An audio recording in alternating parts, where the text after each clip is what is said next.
All right, well, good morning, everyone. Welcome back to another exciting day in mathematics. Whoop, whoop. How was home play last night? Good? Yeah, let's go. So we're moving on today. So here we go. Warm up number 70 is on your screen.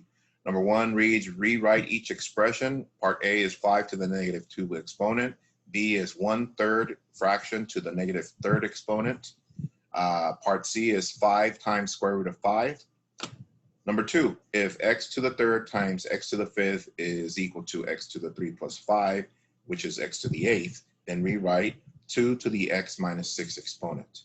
Number 3, part A, it says rewrite. Part A is 1 to the 1/2 exponent. Part B, 81 to the 1/2. Part C, 64 to the 2/3 exponent. Number 4, it reads, graph f of x equals 2 to the x exponent, then transform using g of x equals parentheses 2 to the x minus 2 exponent, close parentheses, minus 3. And number 5, it says identify sine, cosine, and tangent of angle B given the right triangle. The right triangle has the 90-degree angle. Right across from it, we have 5 for the longest side, and the other two are 3 and 4. And they give you the functions such as sine equals opposite over hypotenuse, cosine adjacent over hypotenuse, and tangent opposite over adjacent. All right, so not to waste any time, like I said, they took away about 15 minutes from our regular hour, and we have a lot to cover. So here we go. Number 1, 5 to the negative 2, we already know we can't have it as a negative, so it's 1 over 5 to the second, which is 25, 1 over 25. B, when you have a fraction with a negative exponent outside of the fraction of the parentheses, it's a reciprocal, so it's 3 over 1. The exponent is a positive 3 for both. So 3 to the third power is 27 over 1, which is 27. 5 times square root of 5, to rewrite that, we still have square root of 5 inside to the first power times. To bring the 5 inside, we square that. So inside we have times 5 to the first times 5 to the second. But today we're only going to rewrite. So this becomes 5 to the third, and the exponent of 3 times 1/2, which was the square root, which it had before. If we multiply 3 times 1/2, this becomes 5 to the 3/2 exponent. Number 2, 2 to the x minus 6 is the same as 2 to the x times 2 to the negative 6, which is 2 to the x over 2 to the 6, because the negative exponent sends it to the denominator, which is 2 to the x over 32. Oh, my bad. 64. 2 times 2 is 4, times 4, 16 times 4, that's 64. Number 3, 1 to the 1/2 is the same as square root of 1, which is 1. 81 to the 1/2 is square root of 81, which is 9. 64 to the 2/3, we need to rewrite it. 64 to the 1/3 times 2. 64 to the 1/3 is cube root of 64, and all that to the second power. Cube root of 64, which means what number times itself 3 times give us 64? That's 4 to the second power, which is 16. Number 4, to graph our parent function, which is the exponential function given, which is 2 to the x exponent. Our asymptote, it's the constant. Is there a constant there? No, so it goes through 0. So our horizontal asymptote goes through 0. There it is. And my parent function is right here, going through positive 1 of y. There it is. From there, we're going to go ahead and do what? We're going to transform it, which means it moves it which direction? 2 to the right and 3 down. 2 to the right and 3 down, 2 to the right, 3 down. However, what's our new horizontal asymptote? -3, because k works as a asymptote as well, so -3 is down here. So if we move this 2 to the right and 3 down, so our new function is going to be somewhere down here. All right, so from there, let's do our trig functions. Here we go. So first of all, let's identify our hypotenuse, which is h. From there, we circle the the angle that they're asking us to reference, which is B. And from there, we can label the sides according to that angle. So which side is opposite to angle B? The one right across, which is this one. So our opposite side is 4. And which is right next to it? Right next to it is the hypotenuse, but the other side is known as the adjacent, which is 3. So with that said, we have sine. I'm going to write sine with shorthand angle B and a fraction bar. I'm going to write cosine angle B and tangent angle B. Okay, so sine is opposite over hypotenuse. Opposite is 4, hypotenuse is 5, so we have 4 over 5. Cosine is adjacent over hypotenuse, so that's 3 over 5. And the last but not least, tangent, it's opposite over adjacent. Opposite is 4, adjacent is 3, so this is 4 over 3. We good? Yes? Yes, Mr. Q. All right, let's move on. Our agenda for today, warm-up number 70. We're still on logarithmic functions, and tonight's home place pages 771, 772, all only. And you can find those in Canvas under the module for logarithmic functions. I already put them in there. The PDF pages are in there.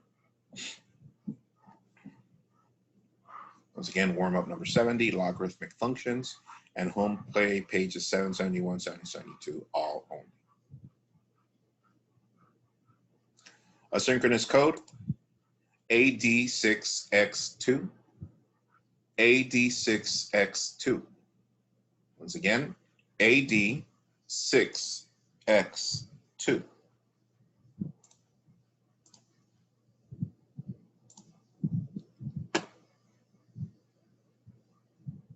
All right. Your previous home play was pages 755 to 756, numbers 5 to 15, all only. So make sure you turn those in. You have till noon today to turn it in, so you'll have plenty of time after class.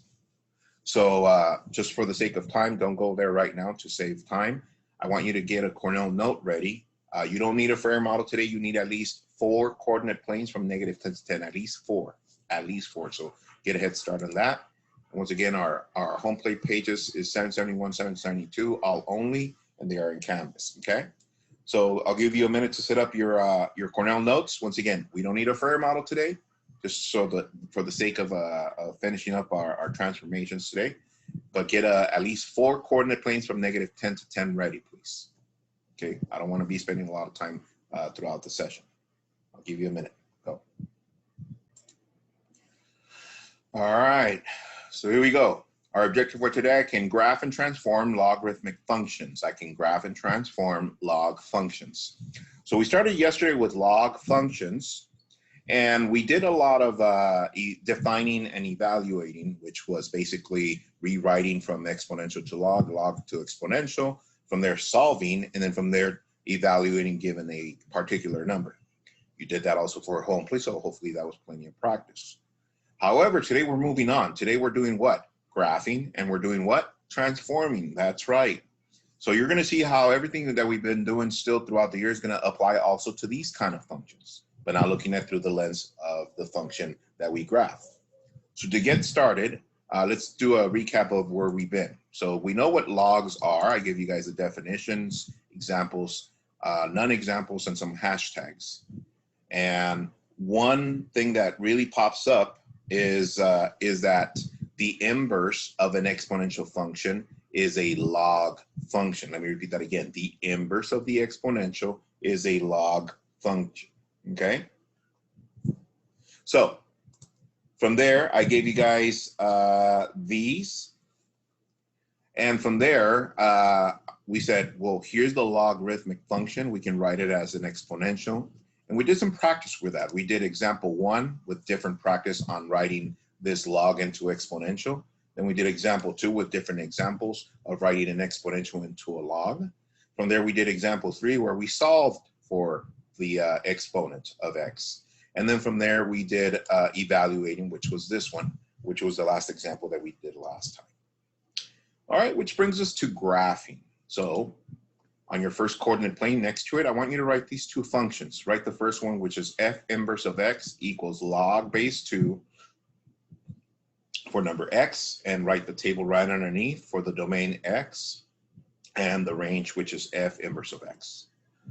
To the right side of that, I want you to write in red, f of x equals base 2, or 2 to the x power. And the domain is x, and the range is f of x. And if you notice, the one in red is an exponential function. You're like, okay, this is a log. But do you guys notice that they have the same base? Yes, which means, according to the definition, that the log should be the inverse of this exponential. So copy that really quick.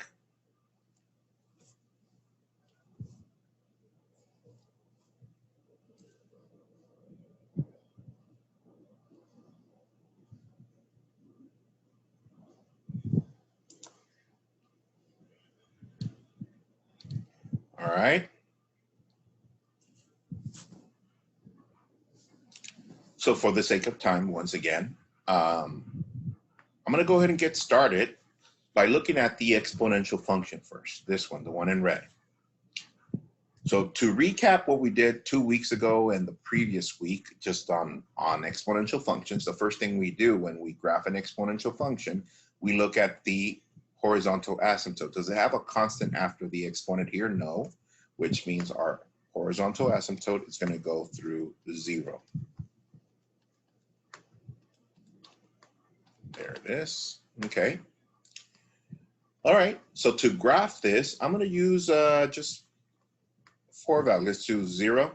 Let's do 1, 2, and 3. Only 4 values for the domain: 0, 1, 2, and 3. So since we had plenty of practice with this, here it goes. All we're going to do some mental math for this. Here it goes. I'm going to substitute here for x. Instead of x, I'm going to write 0. So this becomes what? 2 to the 0. What is 2 to the 0? 2 to the 0 is, 1. Thank you. What is 2 to the first power? 2 to the first power is 2. Deuces. 2 to the second power. 2 to the second power is 4. And 2 to the third power is 2 times 2 times 2, which is 8. All right, let's plot that. 0, 1, which is right there. 1, 2. 2, 4. And 3, 8.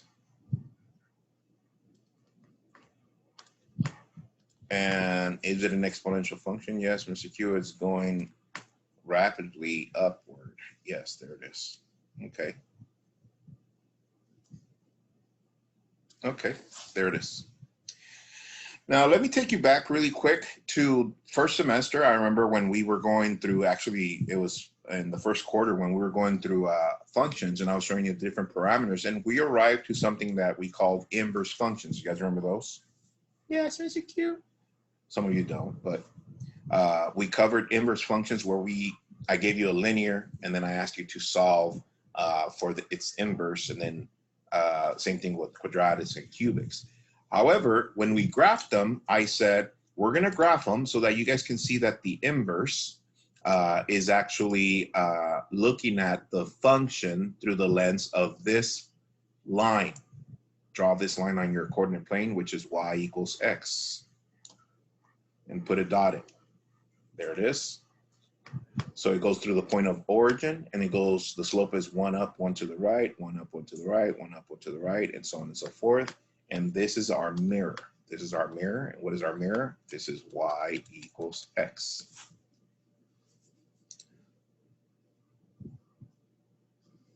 All right. So let's see, put your thinking cap on really quick. Ready? All right. If this is my exponential function, this red one, we there? Yes? Okay. And the definition says that logarithms are its inverse. What's going to happen to these values over here? You're like, oh, I got it, Mr. Q. You see, Mia, what's going to happen to those values? But over here. They're gonna flip. Let's go. Mia in the house. They're going to flip. So if it's true, let's try 1. Check this out. I'm going to try this one right here. I'm going to try the value of 8. I'm not going to put it here. I'm going to put it, instead of being f of x, it's going to be our x. So put it here. And just to show you the work, to prove that it is the inverse of the other, I'm going to use this, not the log. So I'm going to write f inverse, which means the inverse of the exponential value over here. I'm going to leave a blank, and then I'm going to write log 2 and the parentheses for the x. Yeah, so I just rewrote this here, and I'm going to use a value of 8. All right, so can we solve for the exponent? Yes, Mr. Q. The first thing, we change the function notation to what? To y. Then I have log 2 for the number 8. What is my base? My base is 2. Exponent of y equals to 8. How do we write 8 in base 2? 8, base 2, it's divided, that's 4. 2 and 2, so it's 3, 2. So this is 2 to the 3rd power. So if it's the same base, what is y? Y is 3. There it is. Did we prove that it is its inverse? Yes. So do I need to show you the work for the other ones? No. All we have to do is write them. So our domain now is what? 1, 2, 4, 8. Our range is what? 0, 1, 2, and 3. Let's plot those. 1, 0, 2, 1, 4, 2, and 8, 3.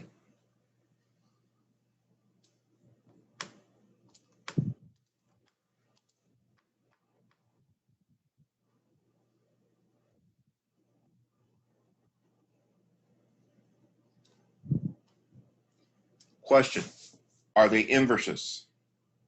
Yes. Did we prove the definition? Yes. And students, these are logarithmic functions, these. This one in red is our what? Exponential function. So our logs are going to look like this for today. So look at it, get familiar with it, this black one, okay? Now, there's 3 different types of logs, guys, that are used the most. So I'm going to introduce you to those. Ready? Now that we got a introduction to the graphing portion, let me show you the most common used logs. Here we go. Copy this down. First column, we have f of x equals log base 2. And for this one, I just put 16 just to find to show you the work. Draw a line down. The next column, we have f of x equals log. And I didn't write a base on that one. And we're going to find for the number 100. And draw a line down there. And then the third most common use log is f of x equals L. This is the letter L and x. So you're like, okay, Mr. Q, according to what you said that logs needed to have the word log in it. Oh, yes, they do. Did you see the word log in all those 3? Like, no, not on the last one. But do you think maybe they did shorthand on the last one? Well, yeah, maybe, because it has an L, and I'll talk about that right now. So check this out. So if you look at it, we're familiar with these, the ones that have a base, yes? Yes, Mr. Q? We're not familiar with this one or this one. I'm going to start with the last one, because that one looked kind of funky. This ln does say log, but it's pronounced like this, natural log. Let me repeat that again. It's called what? Natural log. You're like, well, how come they didn't write it as NL? Well, it's because of the language of the person that discovered this. The person that started looking at these and started using this natural log, his name was a mathematician known as Euler, E-U-L-E-R, Euler. Swiss mathematician. He did a lot of discovery in math. But he discovered that when he wrote patterns known as series, and that he continued going to the nth number, that they all approached a particular number. That particular number, he called it E. Get it? For Euler? Bam. Kind of like if I discovered a number, I'm going to call it number Q or something, right? So he, he labeled it E. And that number, write it down, is approximately 2.718. E is known as 2.718. That's what we call a natural log. So let me just rewrite this so you can see what it looks like. Ready? Here it goes. I'm gonna start with this one. What was last night's home plate? Well, we needed to change the function notation to what? To y equals 2. This one has, I'm gonna just do a capital L so you guys can see it, Ln, and then have our x. All right, so since this is a natural log, we're gonna assume that the base is our new number. What's our new number? E. So I'm gonna write it over here, E. What's our exponent? Our exponent, it's still y, to find our number x. That's how you write it. All right, let's go to the one in the middle. This one doesn't have a base written down. So let me take you back to when we were doing exponential expressions. And I said, whenever a variable doesn't have an exponent, it's an invisible what? 1. Well, with logs, whenever a log does not have a base written down, look up in green, I want you to write, it's assuming that you know that it's a number 10, number 10. From now on, that's the most common one. Once again, if it doesn't have a base written down, you're gonna write 10. And now we can rewrite it, yes? Function notation becomes y equals 2 log 10 to find 100. So what's our base? 10 to the y equals 100. How do you write 100 in base 10? Well, this is 10 times 10, which is 10 squared. This is 10 to the y. That means y equals 2. And of course, this one, the one we did last night, y equals log 2 to find 16, base 2 to the y equals 16. How do you write 16 in base 10? So 16 divided by 2 is 2 times 8. 8 divided by 2 is 2, and so on and so forth. So this is 2 to the 4 and 2y. So that means y equals 4. Okay? Once again, these are the most common used logs. However, this one already has a number, this one has a number, and this one's is as is. So what I do want to give you is these three, what they look like without any values, and their graphs, okay? So right underneath that table, let's continue there. Copy these. F of x equals log base 2 of x. That's our parent function for log base 2. This is the most common log. The next one, f of x equals log no base of x, but we know that if it doesn't have a base, what is our base? Yep, 10. And this is our f of x equals natural log of x, and we know what the natural log is, right? The number e, which is approximately 2.718. Copy these graphs. I'm going to put the graph underneath the log 2 of x. Now the graph under the log x and the natural log x with a corresponding table underneath. Copy those. I'll give you some time for that. Copy and go. All right. So I don't know if you guys noticed that for the log base 2, they gave us on the graph, they gave us 4 points. So if you want to write them here on your table, that's fine, which is 4, 2, and 8, 3, which is the one we just graphed earlier. You guys remember with the inverse of the exponential? Yeah, we already know what it is. So, however, for log x, since it's base 10, so it goes from 1, 0 on the first coordinate to 10, 1. So we got to stop right there, because then the next point would be 10 to the second degree, which is 100. So we would go to the next one, which it's off the graph. So we're going to stop with those two. And look at the natural log. We start at 1, 0 as well. Do you guys notice that all three of them start at 1, 0? Yes, 1, 0, 1, 0, 1, 0. Look at this one. The next point was what? E1. E1. What is E? Approximately 2.78. So let's see if I go to 2.7 something right here and 1. Yeah, it's right there. E. But the reason they write E instead of writing 2.7 is because E doesn't stop growing in decimals. It just keeps going. All right. So now that we have all that, now we're going to be transforming today. Now that we know what the graphs look like, these are our parent graphs. Anytime that they ask us to do a transformation, they're going to ask us either to graph the parent function, which is these three, or they're going to give us the parent function. They're going to ask us to transform it according to what they give us. So let's do our first transformation. Ready? Here we go. So before transforming, look up, don't copy this. This is our general rule. You guys remember this one? Oh yes, g of x equals a times f of parentheses 1 over bx minus h close parentheses plus k. We know what each parameter does by now. Oh yes, Mr. Q, by this end of the year, we should be dreaming of these parameters. K goes up and down, h goes side to side, a stretches or compresses vertically, and b stretches or compresses horizontally. Okay, so now applying that to today, here's what a logarithmic general rule looks like. Write this down. G of x equals a times log b, which is a base, parentheses, x minus h, close parentheses, plus k. Write that down. As you're writing it down, here it goes again. What does k do? It moves it up and down. What does h do? It moves it from side to side.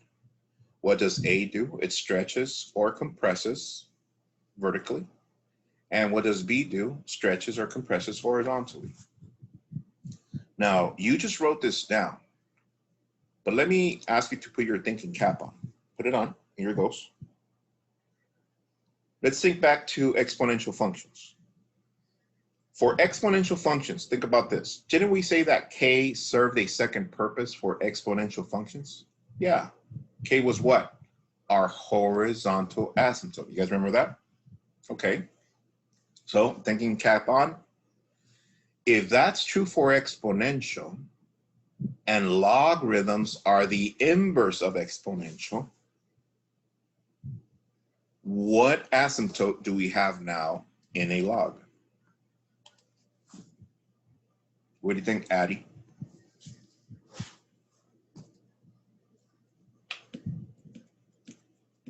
Mia?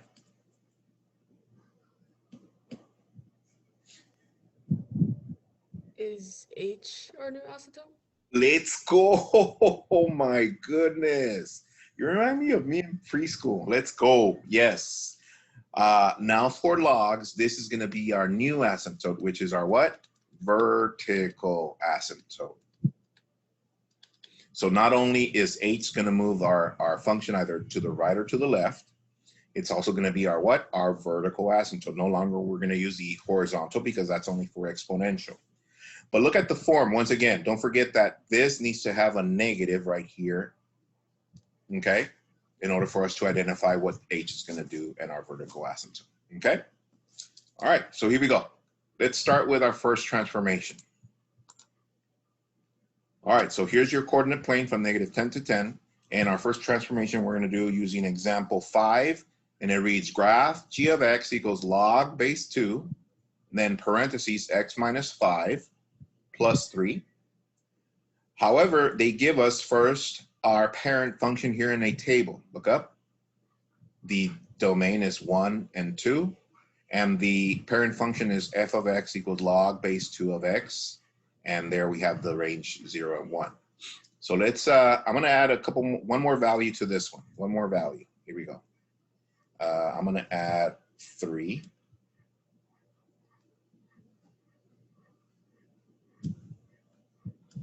Is it 3? No, it's 4. My bad. 4. it's 4, and the range value is 2. Okay. So go ahead and copy that, and then we're going to go ahead and graph first our parent functions, which we already graphed earlier, just so that you can see it again, so you can see the process. And now we're going to apply a transformation. Apply a transformation.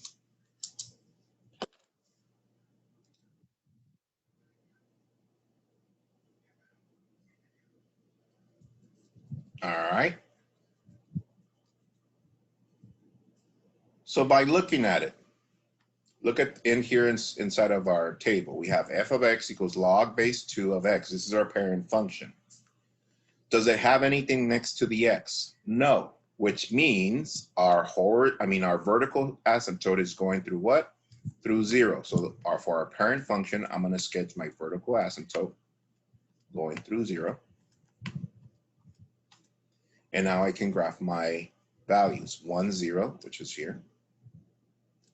2, 1, which is there. And 4, 2, which is here. Let's graph our log parent function.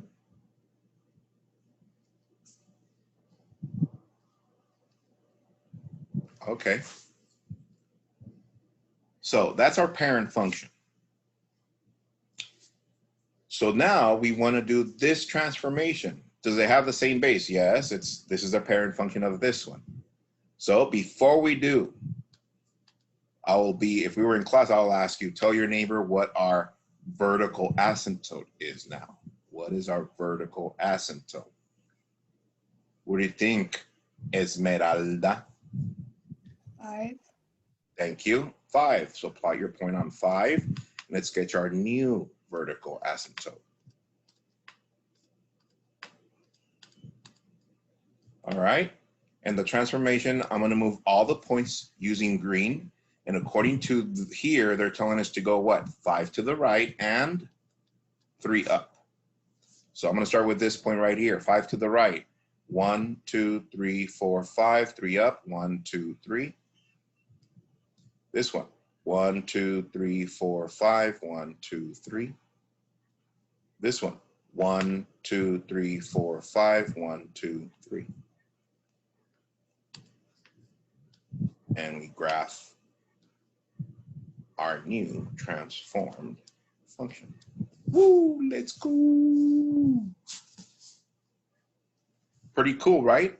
And if you notice, aren't we doing the same thing as what we've done all year? We're just moving points around. As long as we understand what the graph looks like for the new function, okay? So this is going to be the home plate, but let's do another one just to get some practice. Ready? Here we go.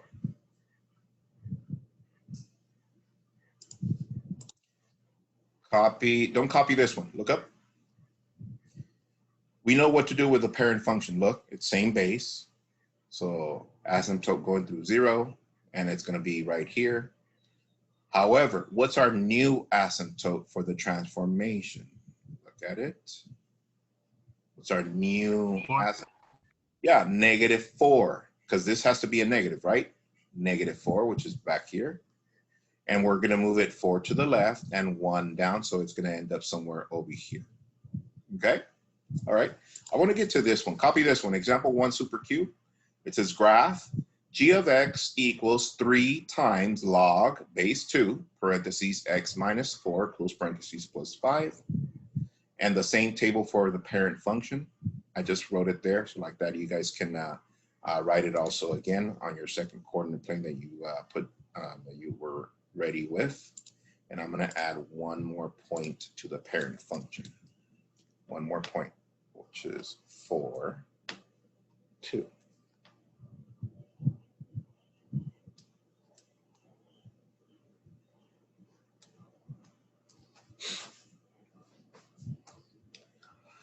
All right, so automatically we know what to do with this parent function.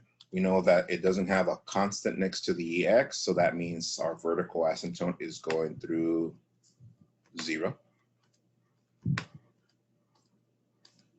The points that we have is 1, 0,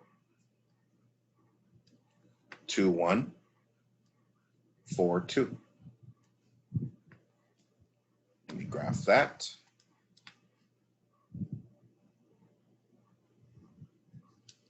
There it is. There's our parent function. Okay.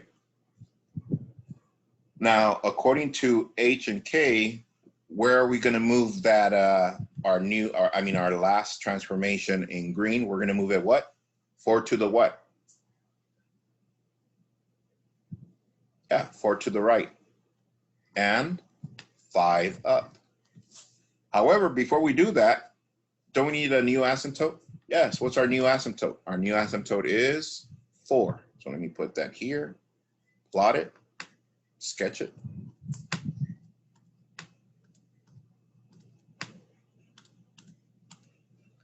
All right. However, we can't move it yet. What do you guys notice?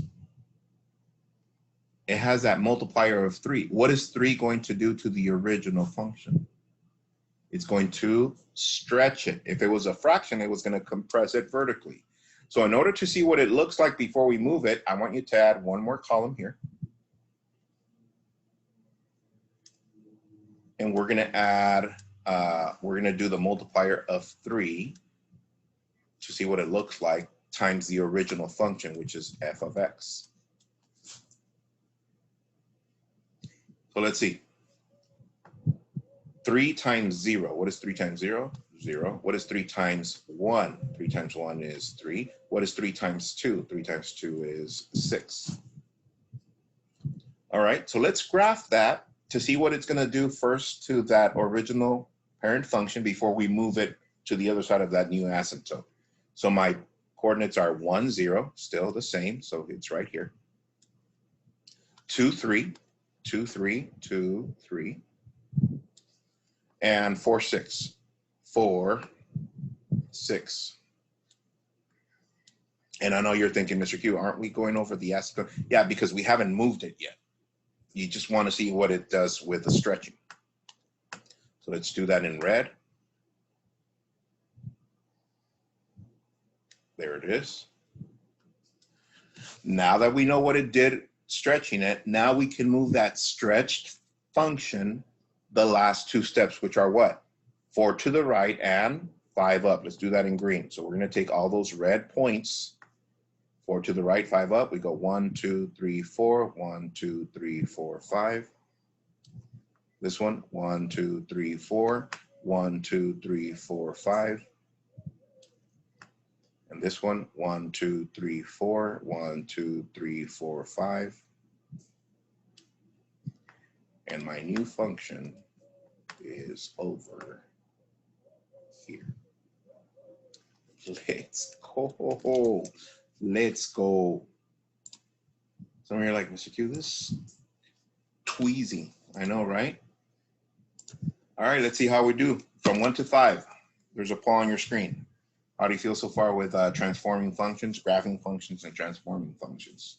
Yeah, 4 5s, 4 5s, 4 5s, 4 5s, 4 5s. Yeah, if we've been doing the practice, guys, throughout the entire year, and that's why I keep giving you on the warm-ups practice on the transformations. So like that, it becomes a little bit more easier to transform and to apply to any of the functions towards the end, okay? All right, so notice that I gave you right now, we did practice just on log base what? 2. Oh, I see, Mr. Q. Yes, check this out. Look at this one. It doesn't have a base, which means what? It's base what? 10. Yes, don't copy it, but pay attention, look up. The process is the same. Here's our parent function. Since there's nothing next to the x, our vertical asymptote still is through 0. Just pay attention, look up. Okay, I plot my points 1, 0, 10, 1. And there's my parent function of f of x log x. There it is. Okay, so now we have this transformation. By looking at it, let's see. Do we have an asymptote? Yeah, show me with the fingers. What is it? Yeah, 1. So I plot my asymptote at 1. And it's going to move the whole thing in which direction? It's going to go 1 to the right and 3 up. However, what do you notice? Yeah, the multiplier, right? What's the multiplier? 2. So that means you need to add one more column and do 2 times our original parent function, f of x. So 2 times 0 is 0. 2 times 1 is 2. We plot these, 1, 0, 10, 2. And then we move those red points, how many? 1 to the right, 3 up, 1 to the right, 3 up, 1 to the right, 3 up, and my new transformed function is right there. So for tonight, guys, the home play is going to be that, just taking a parent function and applying a transformation, whatever they give you. Just remember, if it has a multiplier, do that first before you move it for h and k at the end, okay? You will be looking at the natural log as well, okay? Because this one will be 1, 0, and then 2.7 and 1, which is right there. And then the same thing, it's same application, okay? And also they're gonna ask you some questions in regards to what's gonna happen to the function according to this transformation. You just write your answer. You don't need to graph it on the first page. The second page, they actually give you the graph of the parent function, okay? All right, guys, that's our session for today. Once again, make sure you stay focused, continue doing your independent practice and your asynchronous sessions, all right? And I'll see you guys on Thursday. Peace. Bye.